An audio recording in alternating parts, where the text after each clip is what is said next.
force is needed to do work. We need force to do the work. Okay.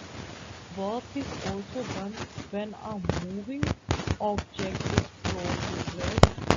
Its direction of motion is changed. Work भी तभी होता है जब moving object होता है, sorry, किसी भी ऑब्जेक्ट को रेस्ट मोड से मूविंग मोड में लेके आते हैं या फिर डायरेक्शन चेंज होता है मोशन का, तभी हमारा मोड के बारे में भी यही करते हैं.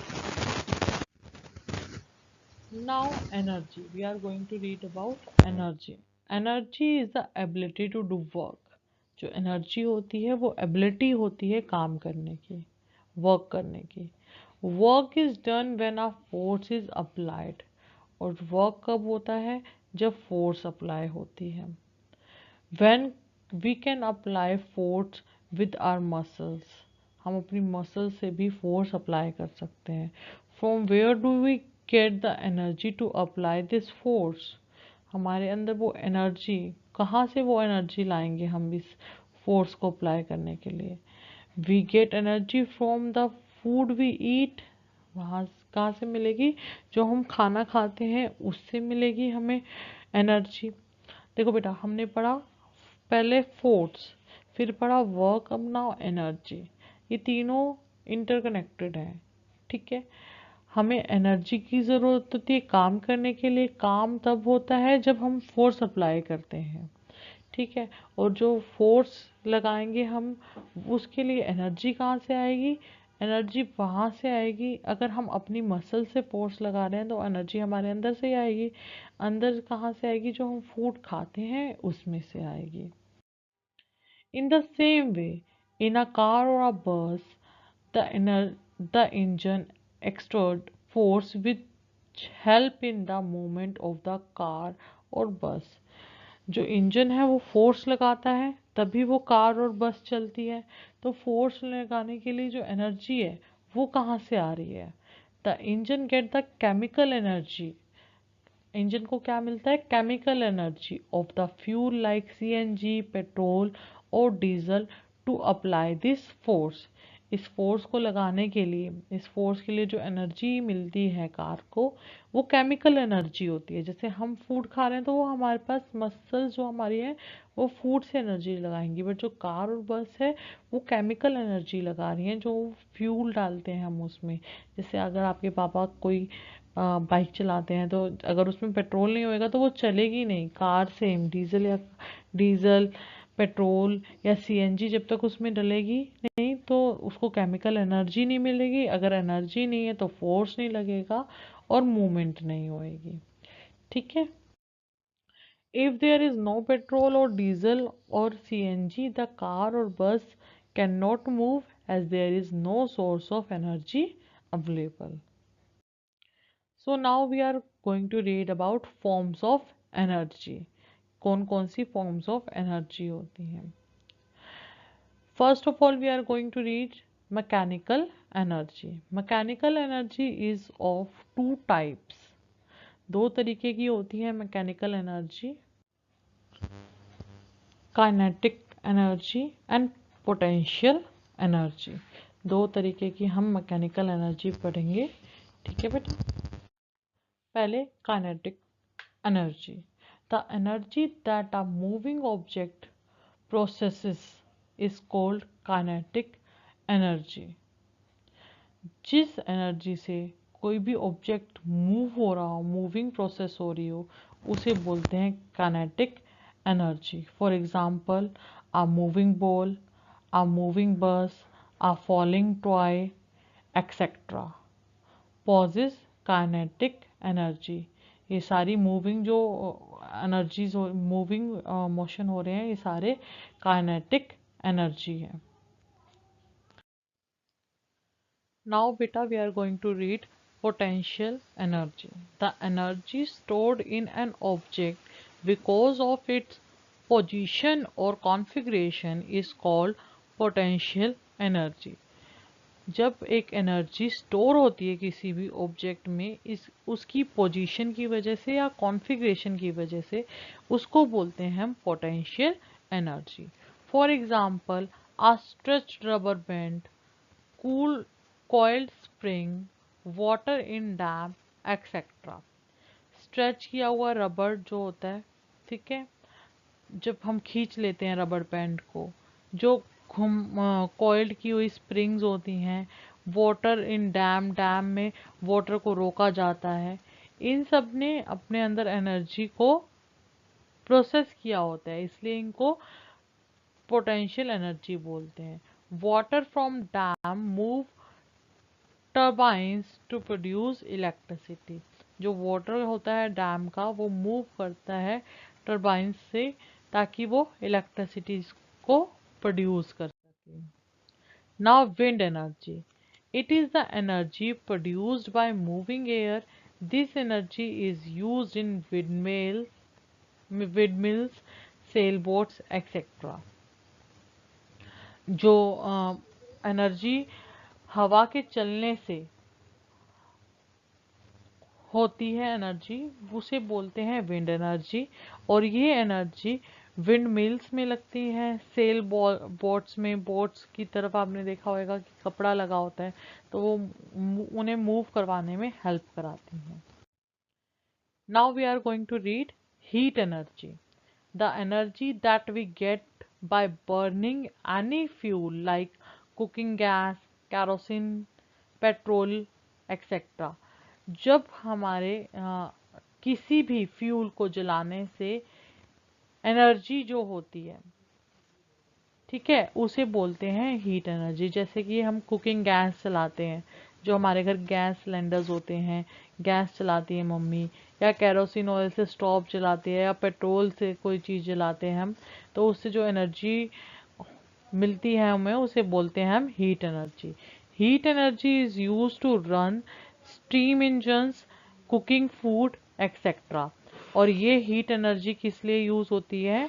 इंजन्स, जो स्टीम इंजन्स हैं ट्रेन के इंजन्स, उन्हें चलाने के लिए, खाना बनाने के लिए, और भी बहुत चीज़ों में।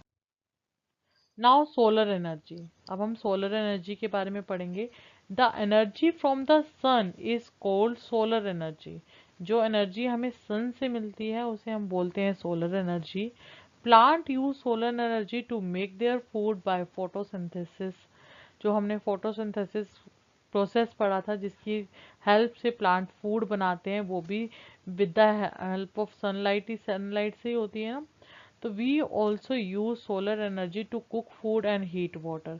हम भी आजकल सोलर एनर्जी, सोलर पैनल अपनी छतों पे लगाकर सोलर एनर्जी का यूज़ करने लग गए हैं, पानी गर्म करने के लिए, खाना बनाने के लिए। सोलर कुकर्स भी आते हैं जिसमें खाना बनता है। आजकल सोलर एनर्जी से जो बैटरी चार्ज होती हैं, इन्वर्टर्स भी यूज़ होने लग गए हैं, ठीक है, हम भी यूज़ करते हैं सोलर एनर्जी को। नाउ इलेक्ट्रिक एनर्जी, इलेक्ट्रिसिटी के बारे में। All electric appliances run on electric energy. सारे इलेक्ट्रिक अप्लायंसेस जो हैं वो इलेक्ट्रिक एनर्जी पे चलते हैं। जैसे कि हमारे फैंस, एसी, टीवी, सब चीज़ें जो इलेक्ट्रिक चीज़ें हैं वो सारी इलेक्ट्रिक एनर्जी पे ही चलती हैं। Electric heaters, light bulbs and tube lights, electrical fan, fridge, ACs, and washing machines are some electric appliances which use electricity. ये कुछ आपको एग्जाम्पल दिए हुए हैं which use electricity to run. Next is sound energy. It is also a form of energy. Musical instruments, stereo system, horns of vehicle, television, radio, firecrackers, etc. are also source of sound. Sound energy भी एक तरीके की form of energy होती है, जिससे musical instruments चलते हैं, stereos चलते हैं, हॉर्न्स बजते हैं व्हीकल्स के, टेलीविज़न चलता है, रेडियो, फायर क्रैकर्स में से आवाज़ आती है, सारे सोर्स ऑफ हमारी एनर्जी हैं। Next one is muscular energy. The energy of our muscles to do work is known as muscular energy. जो एनर्जी हमारी मसल्स यूज करती हैं, ठीक है, वर्क करने के लिए, उसे हम बोलते हैं muscular energy. Walking, running, cycling, kicking a ball, etc. are some activity which are possible because of the muscular energy. ये सारी जो हमारी एक्टिविटीज़ हैं विदाउट मस्कुलर एनर्जी एक पॉसिबल ही नहीं है. ठीक है, जब तक हम फूड खाएंगे उससे जो एनर्जी हमें हमारी मसल से मिलेगी उसी की वजह से हम walk, run, cycling, kicking a ball, इस तरीके की सारी अपनी बॉडी की मूवमेंट कर सकते हैं. उनके लिए हमारी मस्कुलर एनर्जी की ज़रूरत होती है. Next is light energy. This is the energy emitted by the sun, bulbs, tube lights, burning candle, etc. Because of this form of energy, we are able to see.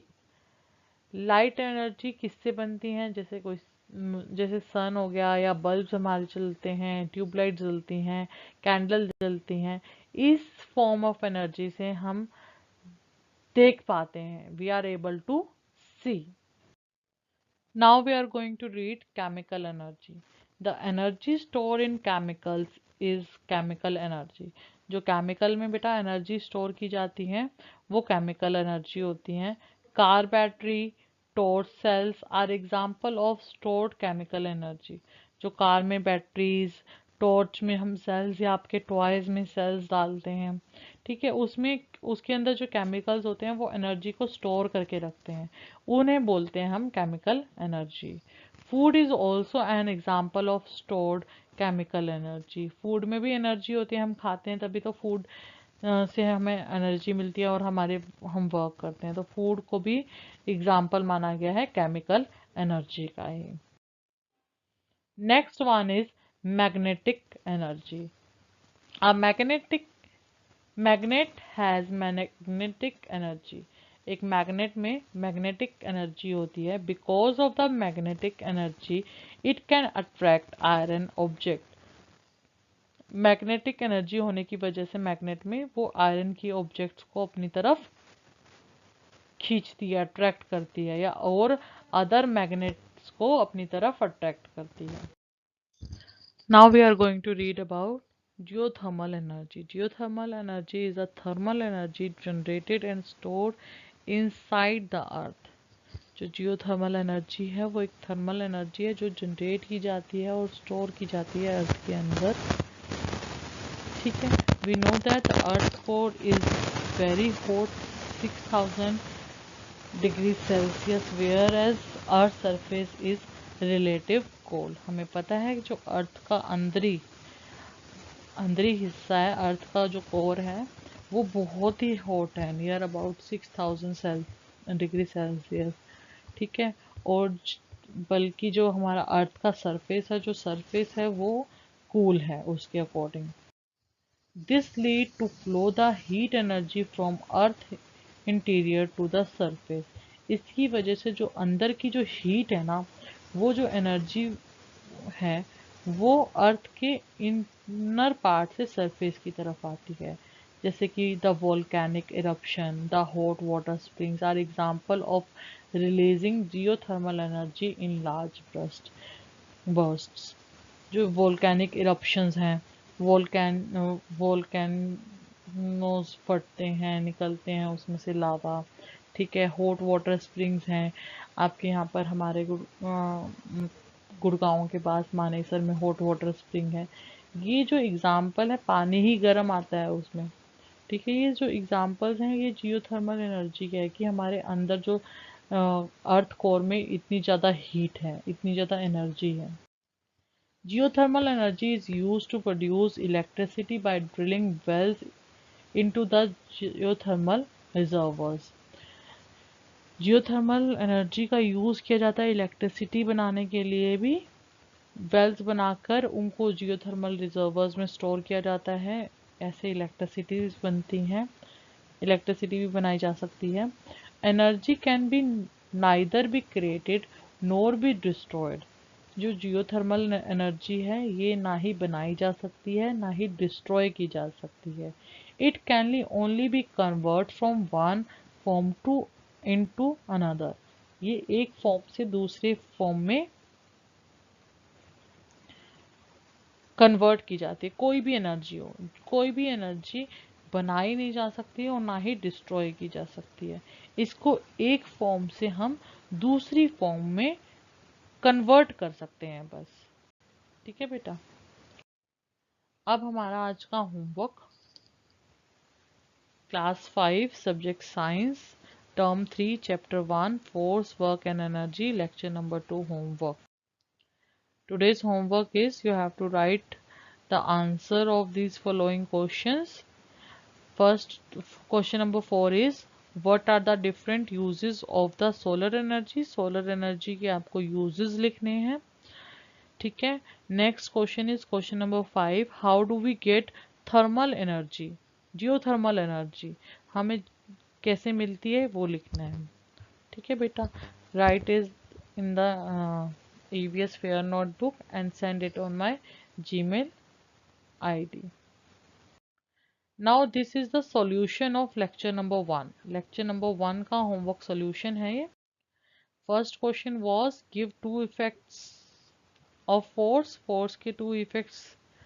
Force can change the shape of a body. Body की shape change कर सकते हैं किसी भी चीज के, object की body की। Force can change the direction of motion of the object. Object के जो डायरेक्शन है मोशन की उसको चेंज कर सकती है। आई am repeating the answer again.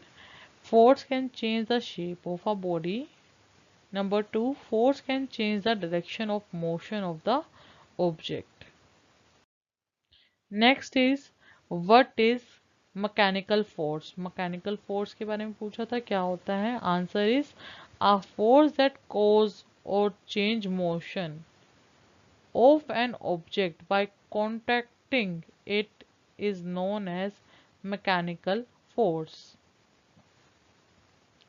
कोई भी चीज जब उसमें मोशन होता है किसी ऑब्जेक्ट के कांटेक्ट में आने में, उसे मैकेनिकल फोर्स बोलते हैं। I am repeating the answer.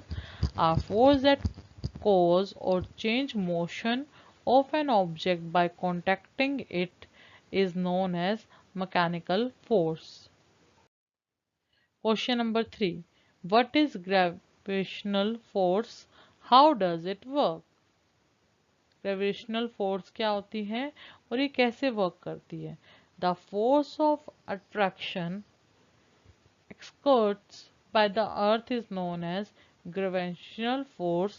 This force keeps us and other things present on the earth's surface binding to the earth.